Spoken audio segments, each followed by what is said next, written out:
নিজেকে এক্সপ্লোর করা, নিজেকে সামনের সারিতে আনা, নিজেকে সবার মাঝে এগিয়ে দেওয়া।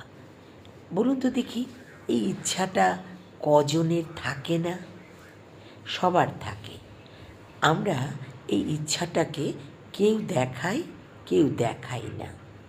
মা, দিদিমা বা ঠাকুমাকে দেখতাম পাশের বাড়ির ওদের সমবয়সী কাউকে সই বানাতো।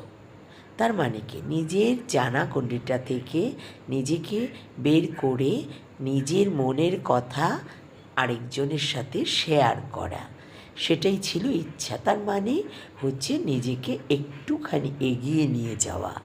আমাদের জীবনটাও ঠিক এমনই, একটুখানি এগিয়ে নিয়ে যাব। কিন্তু ওইটা করতে গেলে একটা সমালোচনা আসে, আমার তো ফেসবুক নেই, আমার তো ইউটিউব নেই, সোশ্যাল মিডিয়া আমি জানি না। আবার পরবর্তীতে দেখা যায় ফোন এলে ফোনের মধ্যে বলছে তোমার এই ফটোটা খুব সুন্দর হয়েছে। তাহলে বাইরের জগতে তুমিও যাও, সেটা কিভাবে যাও, কোথা থেকে যাও, সেটা আমার জানার বিষয় না। বিষয়টা হচ্ছে আমি তোমাকে জানবো, তুমি আমাকে জানবে। এটার নামই তো সোশ্যাল লাইফ। আর এই লাইফে আমি তুমি প্রত্যেকেই আজকের দিনে ব্যস্ত হয়ে উঠেছি। এই ব্যস্ততাটা না, যদি তুমি ভালোভাবে নাও এটা খুবই ভালো, আর যদি তুমি না নাও তুমি বোকা।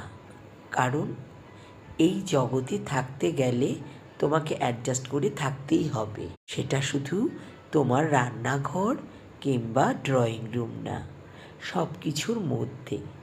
তাই সমালোচনা নয়, নিজেকে যুগোপযোগী করে তোলাটাই বড় কথা।